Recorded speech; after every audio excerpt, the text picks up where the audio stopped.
ቸር አገልጋይ ማነው? ለንጉሥ የታመነ መክሊቱን ያልቀበረ አትርፎ የከበረ። አሁን ቪዲዮን እየፈለኩት ነበር አጥቼው ነው እንጂ እንደውም እሳቸው ማለታቸው ነበር የገረመኝ። እኔ የቋንቋ ሊቅ ናቸው እሳቸውና ለምን እንዲህ እንዳሉ ቆይ ቪዲዮን አሁን እየፈለኩት ነው፣ ካገኘው ትልክልሃለሁ። እዚሁ ታሰማዋል። እሺ ማን ነው ልክ አይደለም ያሉት? ይሄንኑ ቃሉ ነው ልክ አይደለም ያሉት? ማለት በሴት አንቀጽ መተርጎም አልነበረበትም ብለው ይሳተሩ ወይ ፕሮፌሰር። እሺ ፕሮፌሰር ሌላ ካላችሁ አንድ ቁጥር ጻፈው። ፕሮቴስታንቶች እንዴ በጣም የምትወዱት ጥቅስ አልነበር እንዴ? ይሄን ሰሞን ይሄን ሰሞን በጣም የምትወዱት በየቤቱ ምናምን የማያውቁ ልጆችን የምታሸማቅቁበት ነገር አልነበር እንዴ?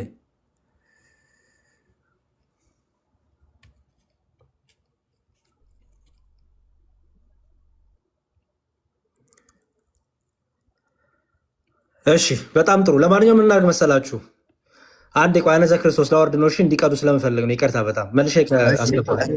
እሺ ወንድማ፣ እሺ አንዴ የምትቀዱ ሰዎች አንድ ቁጥር ጻፉልኝና ያው በቃ መልስ ተሰጥቶ ምንም መዝጋት እንችላለን። ይሄን በጣም ዝም ብሎ በጣም እዚህ ግባ የሚባል ሙግትም አይደለም። ቱ ቢ ኦነስት አለማንበብ ያመጣው ችግር ነው። እሺ የምትቀዱ ሰዎች አንድ ቁጥር ጻፉልኝ አንዴ።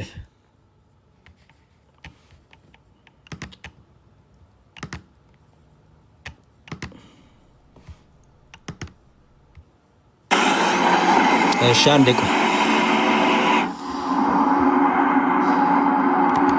አየት እኔም ማምናለሁ መረጃ በመስጠት። እሺ የምትቀዱ ሰዎች አላችሁ? የተዘጋጅታችኋል? በጣም ጥሩ። እሺ ልጀምር ነው። ምክንያቱም ያው በቃ የቀዳችሁትን ግን ላኩልኝ። እሺ ላኩልኝና ከዛ በኋላ ፖስት አደርገዋለሁ እኔ ላይም። እሺ በቃ ምን ጀምር ቅዱ። ማምናለሁኝ። ኦኬ እሺ ይኸው እንደምታዩት ይኸው መዝሙር 118 ነው። እዚህ ላይ ግንበኞች የናቁት ድንጋይ በምን አንቀጽ ነው የተጠራው? ይኸውም በወንድ አንቀጽ ወይም አንተ በሚል እነሱ ወደ ምን ቀየሩት? አንቺ ማለት ግንበኞች የናቋት ድንጋይ። ለምንድን ነው እንደዚህ የሚቸገሩት ብላችሁ ስታስቡ የመጽሐፍ ቅዱስ የተጻፈበትን አንቀጽ የመለወጥ ድፍረት ላይ ለምን ደረሱ?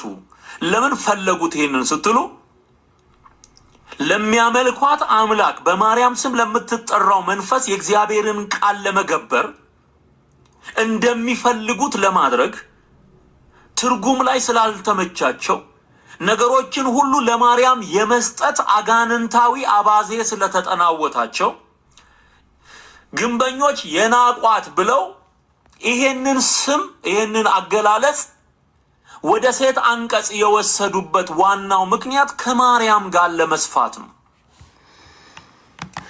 እሺ ይሄ የመጀመሪያው ውሸት ይባላል። የመጀመሪያው ትዝታው ያው የሚታወቀው ትዝታው ብዙ ጊዜ እንዳልኳችሁ ቅድም ስለማያነብ የማንበብን ፍላጎት ስለሌለው እናት ቋንቋንም ስለማይመረምር ውሸት ነው የተናገረው። ጠቅላላ ውሸት የተናገረው ባይዘወይ ውሸት። እውነት ግን እናት ቋንቋውን ቀይረናል? እኛ አልቀየርንም። እናት ቋንቋውን አልቀየርንም። ይኸው መጽሐፋችን ይኸው ሰማያዊ መጽሐፋችን ለሚላል ግንበኞች የናቋት ድንጋይ እርሷ የማዕዘን ራስ ሆነች። ታዲያ የናቋት ያልነው ለምንድን ነው? ትዝታው እንደዋሸው ውሸት ነው? እንዲያው ከማርያም ጋር ፍቅር ይዞ ማርያም ናት እያልን ነው? አይደለም። ይሄ ውሸት ይባላል። ግዕዙ እንዲሁም ከሆነት እያለ ያስቀምጠዋል። ለምንድነው ግዕዙ ራሱ ከሆነት ብሎ የሚያስቀምጠው? ከሆነ ለምን አይለውም? ከሆነት ነው የሚለው ግዕዙ ራሱ።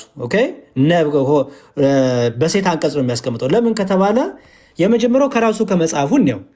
ይሁት ግንበኞች የናቁት ድንጋይ እርሱ የማዕዘን ራስ ሆነ ይልና ይህች ከእግዚአብሔር ዘንድ ሆነች ለዓይናችንም ድንቅ ናት። እዚህ ጋር ታዲያ ይህች የተባለችው ማለት በሴት አንቀጽ የተጠራችው ለድንጋዩ አይደል እንዴ? ድንጋዩን እኮ ነው ይህች ከእግዚአብሔር ዘንድ ሆነች ለአይናችን ደግሞ ምንድናት? ድንቅ ናት እየተባለች የምትነገረው ማናት?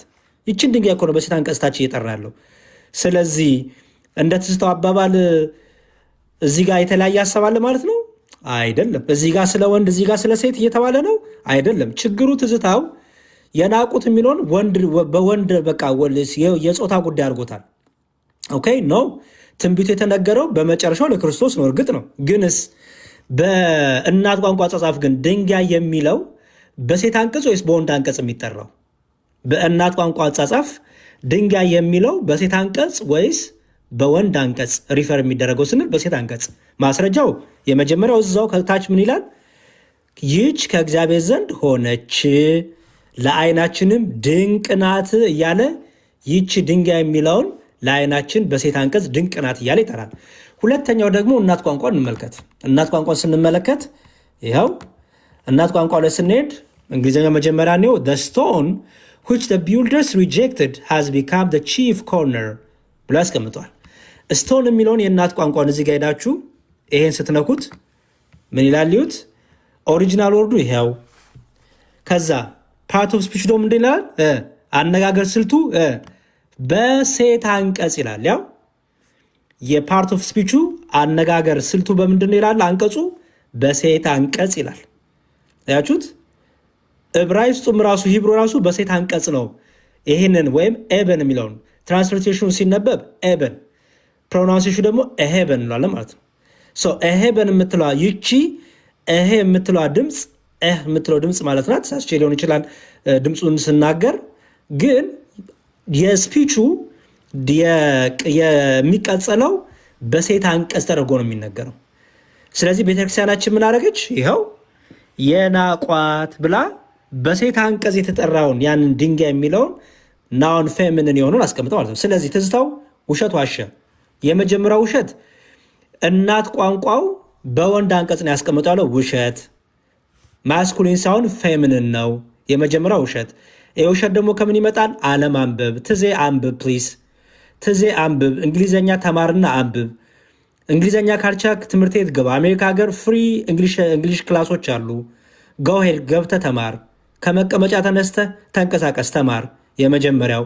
ሁለተኛው እዚህ ጋር በሴት አንቀጽ ሲጠራ ማርያም ናት አለ። ሌላው ደግሞ ግዙፉ ውሸት ቤተክርስቲያን የማዕዘን ራስ የተባለው ክርስቶስ ነው እንጂ ብላለች እንጂ በሴት አንቀጽ የተቀመጠው ራሱ እናት ቋንቋው ማርያምን እያለ አይደለም። ትዝታው ተነስና ተማር፣ ከመቀመጫ ተነስና ተማር። እኔ እጠቁምሃለሁ ነፃ እንግሊዝኛ ክላሶች አሉበት። እውነቴን ነው የምልህ። ሌላውንም ይዘህ ገደል እየገባ ነው። ይኸው ምን ይላል? ናውን ፌሚኒን ይላል። በሴት አንቀጽ የሚጠራ ነው፣ በሴት አንቀጽ የሚነበብ ነው። ምክንያቱም ይሁት ከታች ራሱ ቀጥሎ ያለውን ስታነቡት ይሁት ይኸው ናውን ፌሚኒን ይሁት። ለምሳሌ ልመለስና እሺ ይኸው 23 ላይ this is the Lord doing is marvelous in our eyes በዓይናችን ድንቅ የሆነችውም ይህች ናት የሚለውን ትርጉም ማለት ነው። አያችሁት? ይሄ ቃል ይሄ ድንጋይ የሚለው ቃል በሴት አንቀጽ በሌላ ክፍሎችን ተጠርቷል። እናት ቋንቋ ለምሳሌ ልጨምር። በአንደኛ ሳሙኤል ላይ ፈርስት ይኸው አንደኛ ሳሙኤል ይኸው ፈርስት ሳሙኤል ምዕራፍ 17 ቁጥር 49 ላይ አንደኛ ሳሙኤል ምዕራፍ 17 ቁጥር 49 ላይ አንደኛ ሳሙኤል ምዕራፍ 17 ቁጥር 49 ምን ይላል? እሺ እዩት ምን ይላል? and David put his hand into his bag and took from it a stone ይላል and struck the Philistine ይላል። ዳዊት እዚህ ላይ ጎልያድን ለመጣል ድንጋይ ሲያነሳ ድንጋዮች አነሳ ይላል አይደለ? ዳዊት ይኸው አንደኛ ሳሙኤል ምዕራፍ 17 ቁጥር 49 አንደኛ ሳሙኤል እዩት አንደኛ ሳሙኤል ምዕራፍ 17 ቁጥር 49 አንደኛ ሳሙኤል ምዕራፍ 17 ቁጥር 49 እንዲህ ይላል። አንደኛ ሳሙኤል ምዕራፍ 17 ቁጥር 49 ምን ይላል? ይሁት 49 ላይ ይኸው እሺ ዳዊትም እጁን ወደ ኮረጆ አገብቶ አንድ ድንጋይ ወሰደ ይላል። አያችኋት? አንድ ድንጋይ ወሰደ። ኦኬ እናት ቋንቋ ምን ይለዋል? ድንጋይ የሚለውን በምን ያስቀምጠዋል? ይሁት ያው ምን ይላል? እናት ቋንቋው አንቀጹ ምንድን ይላል? በሴት አንቀጽ ይኸው ናውኑ ፌሚኒን ይለዋል። ኤሄብን የሚለው ማለት ነው። ስለዚህ እናት ቋንቋው ራሱ ድንጋይ የሚለውን በሴት አንቀጽ ነው የሚጠራው እንጂ ስለ ሴት ጾታ እያወራ አይደለም። በሴት አንቀጽ ልክ ፀሐይን በሴት አንቀጽ እንደምንጠራት ማለት ነው። ኦኬ በሴት አንቀጽ አሁን እናት ቋንቋ እያልን እኮ ናችሁ። ቅድም እንደተባባልነው እናት ቋንቋ ስንራሱ እናት እያልን እኮ ነው። ለምን አባት ቋንቋ አላልንም? ለምን አባት ቋንቋ አንልም? ስለዚህ ትዝታው አንብብ ወዳጄ። ዩቲዩብ ላይ ዝም ብሎ መቀመጥ ጭንቅላትን በጣም ዜሮ እያስገባው ነው። ጎ ሄድ አንብብ፣ ተንቀሳቀስ፣ ትምህርት ቤት ሂድ። ሌሎቻችሁም እዚህ ቲክታክ ላይ ያላችሁ የትዝታውን ነገር ይዛችሁ እንትን የምትሉ ግራ የምትጋቡ ፕሮቴስታንቶች አንብቡ። አትሊስት እንዲሁም እንግሊዝኛ ማንበብ የምትችሉ ሰዎች አንብቡ። ኦኬ በቃ ዝም ብላችሁ ትዝታው ተናገረ ብላችሁ እኔ ብዙ ትዝታው የሚናገረውን ነገር እየወሰዳችሁ ካላችሁ በጣም ነው ትዋረዳላችሁ። በእውነት ትዝታው እያነበበ ስላልሆነ ማለት ነው። እና በሴት አንቀጽ የተቀመጡ ስለዚህ ቤተክርስቲያናችንም ይሄንኑ በሴት አንቀጽ አስቀምጧለች ማለት ነው። ግልጽ ነው ወገኖቼ፣ ተግባብተናል አይደለ? ገብቷችኋል ብዬ አምናለሁ። በጣም አሪፍ። ለምሳሌ ትንቢተ ኢሳያስ ላይ ያለውን ላሳያችሁ፣ አንድ ልጨምርላችሁ። ትንቢተ ኢሳያስ ላይ ይኸው ትንቢተ ኢሳያስ አዛያ ላይ ትንቢተ ኢሳያስ ምዕራፍ 28 ቁጥር 16 ላሳያችሁ። ምዕራፍ 28 ቁጥር 16 ትንቢተ ኢሳያስ ምዕራፍ 28 ቁጥር 16 ይኸው ሌክሲካኑስ ነው የሚላል። እዩት። There thus says the Lord God, behold, I am laying in Zion a stone ይላል። ኦኬ ምን የሚለው ትንቢተ ኢሳያስ ምዕራፍ 28 ቁጥር 16 ምን የሚለው ቃል ማለት ነው? እዩት። ይኸው ትንቢተ ኢሳያስ ምዕራፍ 28 ቁጥር 16 ምን ይላል?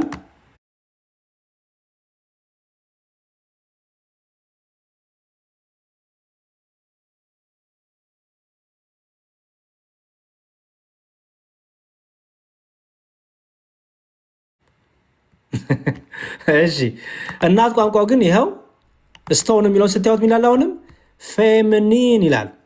በሴት አንቀጽ ብሎ ያስቀምጧል። ያችሁት የእኛስ መጽሐፍ ቅዱስ 80 አሐዱ ብሎ ያስቀምጧል። ቢኖር ደግሞ ላሳያችሁ። 80 አሐዱ ደግሞ ይኸው እዩት ምን ብሎ ያስቀምጧል? 28 16 ላይ እሺ 28 16 ስለዚህ ጌታ እግዚአብሔር እነሆ በጽዮን ድንጋይን ለመሰረተ አስቀምጣለሁ፣ ዋጋው ብዙ የሆነውን የተመረጠውን። አያችሁት? ስለዚህ አስተውሉ፣ ፌሚኒን ነው። ኦኬ ፌሚኒን ድንጋይ የምትሏ በእናት ቋንቋ ሲቀመጥ ምንን ያስቀምጣል ማለት ነው? በሴት አንቀጽ የሚጠራ ነው ማለት ነው። አይሆፕ ገብቷችኋል ብዬ አስባለሁ። እዚህ ላይ ጥያቄ ያለኝ የሚል ፕሮቴስታንት ካለ መግባት ይችላል። አሁን የተናገርከው ላይ አልቀበለውም፣ የትዝታውን ነው የምቀበለው የሚለኝ ካለ የትዝታውን ነው የምቀበለው የሚለኝ ካለ እቀበላለሁ።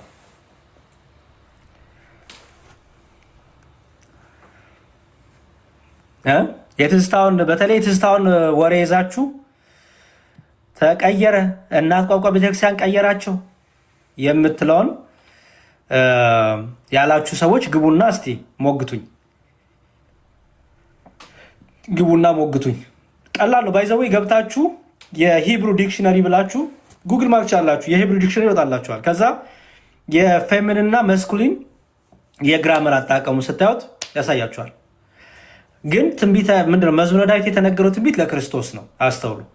ቤተክርስቲያናችንም በትርጓሜው ላይ ለማርያም ተነገረ አላለችም፣ ውሸት ለክርስቶስ ነው። ግን ግሪክ እና ሂብሩ አጻጻፋቸው ስልታቸው የተለያየ ነው። ኦኬ ፕሮናንሲዬሽናቸው፣ ያቀማመጣቸው፣ ያጻጻፋቸው ስልት ወይም የንግግራቸው እንትናቸው ፓርት ኦፍ ስፒቻቸው ይለያያል። ኦኬ ስለዚህ በሂብሩ ነው የተጻፈው ብሉይ ኪዳን፣ አዲስ ኪዳን ደግሞ በግሪክ ነው የተጻፈው። ስለዚህ እሱን በደንብ ልታውቁ ይገባል ፕሮቴስታንቶች። በተለይ ትዝታው ሂብሩና ግሪክማ በጣም ነው በጣም ነው የሚከብድ። ከእንግሊዝኛ ብትጀምር ጥሩ ነው። ከእንግሊዝኛ ጀምር፣ እንግሊዝኛ ክላስ ሂድ። ፍሪ ስኮሎች አሉ አሜሪካ ሀገር፣ በነፃ እንግሊዝኛ ትምህርት መማር የምትችልባቸው ብዙ ቦታዎች አሉ። ጠቁማለሁ ከፈለክ። እሺ ይሄንን የመዝሙረ ዳዊት መዝሙር 118 ላይ ያለው ተቀይሯል የምትሉ ጴንቶች ካላችሁ ግቡ። ምክንያቱም መቀየር የሚለውን ነገር በእናንተው መጽሐፍ አሳያችኋል። ለምሳሌ መዝሙረ ዳዊትን የቀየራችሁት አለ። አዲስ መደበኛ ትርጉም ላይ ልምጣ። ለምሳሌ የተቀየረ ከተባለ እናንተ እንዴት እንደቀየራችሁ ላሳይ። እንዲሁም ጥሩ መዝሙረ ዳዊት የምትገቡ ካላችሁ አንድ ቁጥር ጻፉ። ፕሮቴስታንቶች የቀዳችሁ ላኩልኝ በውስጥ ፕሊዝ። እስቲ የቀዳችሁ አንድ ቁጥር ጻፉልኝ። የቀዳችሁ ሰዎች መልሱን ብቻ የቀዳችሁ። እሺ ኦርቶዶክስ 24 በጣም ጥሩ። እሺ ላኩልኝ በውስጥ በእኔ ፔጅ ላይም ፖስት እንዳደረገው ያው ፎሎ መልሻለሁ። ኦርቶዶክስ 24 እሺ። እስቲ የእነሱን ግን መጽሐፍ እንየው። አዲሱ መደበኛ ትርጉምን አይመስላችሁ? አዲሱ መደበኛ ትርጉም ደግሞ እንዴት አድርጎ ነው የቀያየረው ነገሮችን የሚለውን ደግሞ እኔ አዲሱ መደበኛ ትርጉም መቀየሬቱ ነው። እኛ እናት ቋንቋን ይዘን ነው የተረጎምነው። አስተውሉ። እኛ እናት ቋንቋን ይዘን የተረጎምነው እናት ቋንቋን ይዘን የእናት ቋንቋውን የፕሮናውንሴሽን ፓርት ኦፍ ስፒቹን ይዘን ግራመሩን ይዘን ነው የተቀመጠው። ኦኬ። በፕሮቴስታንት ውስጥ አዲሱ መደበኛ ትርጉም የፕሮቴስታንት መጽሐፍ ለፕሮቴስታንት የታተመው በፕሮቴስታንቶች ልሂቃን የታተመው መጽሐፍ የተጻፈው መጽሐፍ እንዴት አድርጎ ነው ያብራራው፣ እንዴት አድርጎ ነው የቀየረው የሚለውን መዝሙረ ዳዊት ላይ ያለውን ሀሳብ ደግሞ ላሳያችሁ እስቲ። እሺ ለምሳሌ መዝሙረ ዳዊት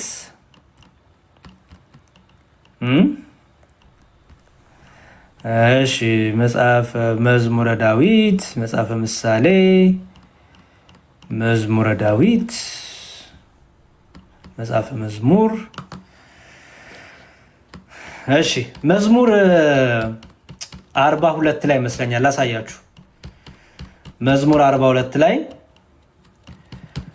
ከቁጥር ስንት መሰላችሁ? እሺ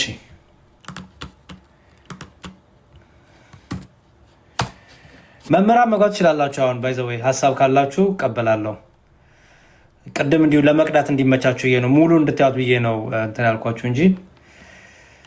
እሺ መዝሙረ ዳዊት ላይ እንዲህ የሚል ቃል አለ። መዝሙረ ዳዊት መዝሙር 40 መዝሙረ ዳዊት መዝሙር 40 ላይ እንዲህ ይላል። አዲሱ መደበኛ ትርጉም ላሳያችሁ። መዝሙረ ዳዊት መዝሙር 40 ላይ እንዲህ ይላል። የቀየሩትን ላሳያችሁ። ይሄ አዲሱ መደበኛ ትርጉም ነው። እሺ ይሄው ከማጥኛ ጽሑፍ ጋር ያለው ማለት ነው። እሺ መዝሙረ ዳዊት ይሄው መጽሐፈ መዝሙር ይላል። እዚህ ጋር አስቀምጠውታል። መዝሙር 40 ምን ይላል? ምን ተቀየረ የሚለውን ላሳያችሁ እስቲ። መዝሙር 40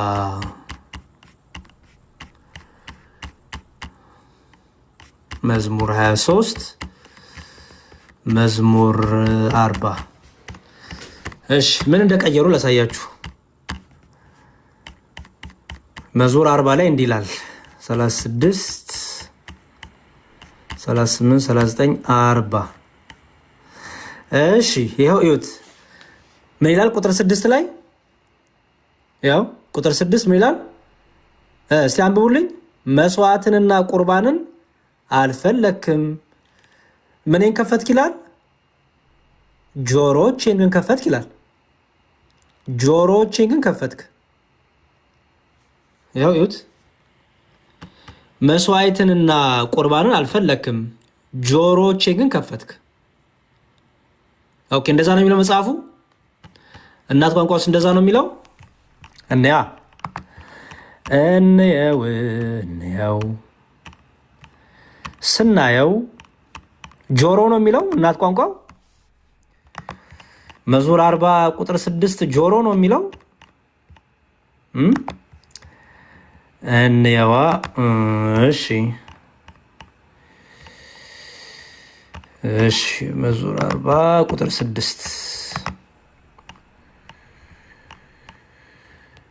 እሺ ቱሩቱቱ